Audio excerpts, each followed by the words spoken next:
Zəhracan, yaralı dilbərim oyan Zəhracan, vəfalı dilbərim oyan Zəhracan, Zəhracan. Dərdimin ölməkdi tək dərmanı sənsiz kar. Çıxsın əlinin canı Zəhrası, mən neylirəm dünyanı Zəhracan, Zəhracan. Nuh-i aləm əvvəli dur bəqidə qalmışam avara. Qəlbim otlanır oyan, mən necə dözüm qəmə hicranə.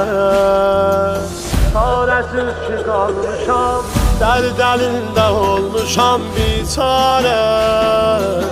Hər zamanda Fatimə, dildar öz qəmim deyər dildarə, dildarə. Zəhracan, yaralı dilbərim oyan Zəhracan, vəfalı dilbərim oyan Zəhracan, Zəhracan. Dildarım, məni Zəhrasız qoymusan vay mənə. Tək mürtəzanı qoymusan vay mənə. Yoxsa Əlidən doymusan vay mənə.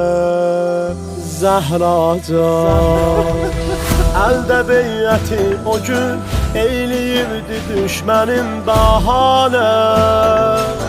Nəqşələr çəkibdilər, zülm otu ilə otlanıb bu xanə. Etdi qəbrini nihal, qoymuşam qəlbimə tək nişanə. Güllərim soldu o gün, döndərib bəharimi xəzanə, xəzanə. Zəhracan, yaralı dilbərim oyan Zəhracan, vəfalı dilbərim oyan Zəhracan, Zəhracan. Zəhracan, Zəhracan, yandım alışdım bu qəmə qüslunla. Batdım dubara matəmə qüslunla. Öldüm dirildim Fatimə qüslunla, qüslunla. Qüslünü verən zaman ay salıbdı nuru-i rüxsarə. Görmüşəm cəmalını, oldu o müsibətə bilyarə.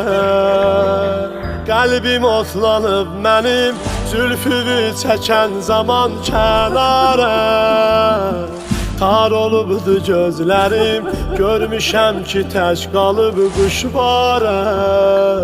Vay mənə, vay mənə, vay mənə. Zəhracan, yaralı dilbərim oyan Zəhracan, vəfalı dilbərim oyan Zəhracan, Zəhracan.